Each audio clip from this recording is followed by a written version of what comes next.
கார்த்தி தீபா சீரியலில் இன்றைக்கி செம்மையான ஒரு எபிசோட் வந்திருக்குங்க. ஸ்கிப் பண்ணாமல் ஃபுல் வீடியோ கேளுங்க. வீடியோ பிடிச்சிருந்தா லைக் பண்ணுங்கள், ரொம்ப பிடிச்சிருந்தா சப்ஸ்கிரைப் பண்ணி கண்டினியூஸும் உங்கள் ஆதரவையும் தாங்க.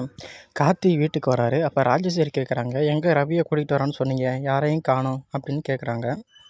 அப்போ கார்த்தி அமைதியாக இருக்கார். அப்போ ராஜேஸ்வரி சொல்கிறாங்க, சரி ஏதோ தப்பாக என் மேலே பழிய போட்டுட்டீங்க, மன்னிப்பு நீங்கள் கேட்க வேண்டாம், பெரிய மனுஷி நானே உங்களை மன்னிச்சிட்றேன் அப்படின்னு சொல்கிறாங்க.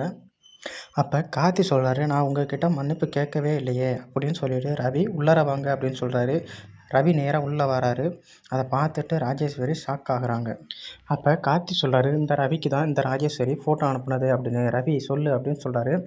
அப்போ ரவி சொல்கிறாரு, இந்த மேடம் தான் எனக்கு ஃபோட்டோ அனுப்புனது அப்படின்னு ராஜேஸ்வரியை மாட்டி கொடுக்குறாரு. அப்போ ராஜேஸ்வரி சொல்கிறாங்க, கார்த்தி நீ இந்த அளவுக்கு சீப்பாக என்னதுக்குன்னு நான் எதிர்பார்க்கல, என்ன ஆளை கொண்டாந்து செட் பண்ணி மாட்டி விட பார்க்குறியா அப்படின்னு கேட்குறாங்க.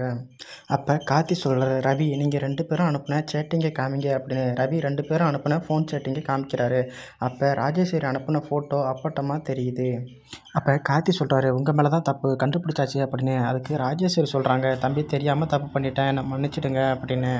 அப்போ கார்த்தி சொல்கிறாரு, நீங்கள் பெரியவங்க, தப்பை ஏற்றுப்பீங்கன்னு நினச்சேன், ஆனால் நீங்கள் ரவியை வரைக்கும் கடத்திருக்கீங்க, நீங்கள் சின்ன ஆள் கிடையாது, கிரிமினல் மைண்டு, நீங்கள் கண்டிப்பாக ஜெயிலுக்கு போய் தான் ஆகணும் அப்படின்னு சொல்கிறாரு. உடனே போலீஸை வரவழைச்சி ராஜேஸ்வரியை அரெஸ்ட் பண்ணுறாங்க.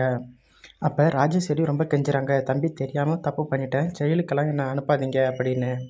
அப்போ கார்த்தி சொல்கிறாரு, உங்களுக்கு பாவம் புண்ணியெல்லாம் பார்க்க முடியாது சார், கூட்டிகிட்டு போங்க அப்படின்னு போலீஸ் அழைச்சி ராஜேஸ்வரியை கூட்டிகிட்டு போக சொல்கிறாங்க. அப்போ ராஜேஸ்வரி போயிட்டு இருக்கும் பொழுது டக்குன்னு கார்த்தி கூப்பிட்றாரு, ஒரு நிமிஷம் நில்லுங்க ராஜேஸ்வரி, தர்மலிங்க ஐயாவுக்கு உடல்நிலை சரியில்லாமல் இருக்குது, அவருக்கு ஏதாச்சும் ஆணுச்சுன்னா உங்களை நான் சும்மா விட மாட்டேன் அப்படின்னு சொல்கிறாரு. நம்ம கார்த்தி என்ன பண்ணிட்டாருன்னா ராஜேஸ்வரியை எச்சரிக்கிறாங்க. ராஜேஸ்வரி ரொம்ப பயத்தோடு போகிறாங்க. இந்த விஷயம் ராஜேஸ்வரியோட பொண்ணுக்கு ஐஸ்வர்யாவுக்கு தெரியுது. உடனே ஐஸ்வர்யா அபிராமி கிட்ட வீட்டில் சண்டை போடுறாங்க, எதுக்கு அத்தை இந்த மாதிரி ஒரு வேலை பண்ணினீங்க அப்படின்னு. உடனே ஐஸ்வர்யா சொல்கிறாங்க, எங்கள் அம்மா இந்த வீட்டில் ஒரு சம்மந்தி, உங்களை நம்பி தானே இந்த வீட்டில் தங்குனாங்க, ஏதோ தீபா தப்பு பண்ணினதை எங்கள் அம்மா சொல்லி காமிச்சிருக்காங்க, அதுக்கு போய் எங்கள் அம்மாவை அரெஸ்ட் பண்ணி ஜெயிலுக்கு தள்ளிட்டீங்கல்ல, உங்களை சும்மா விட மாட்டேன் அப்படின்னு கார்த்திக் கிட்ட ஐஸ்வர்யா சவால் விடுறாங்க. இதாங்க இன்னைக்கான எபிசோட். தேங்க்ஸ் ஃபார் வாட்சிங். பாய்.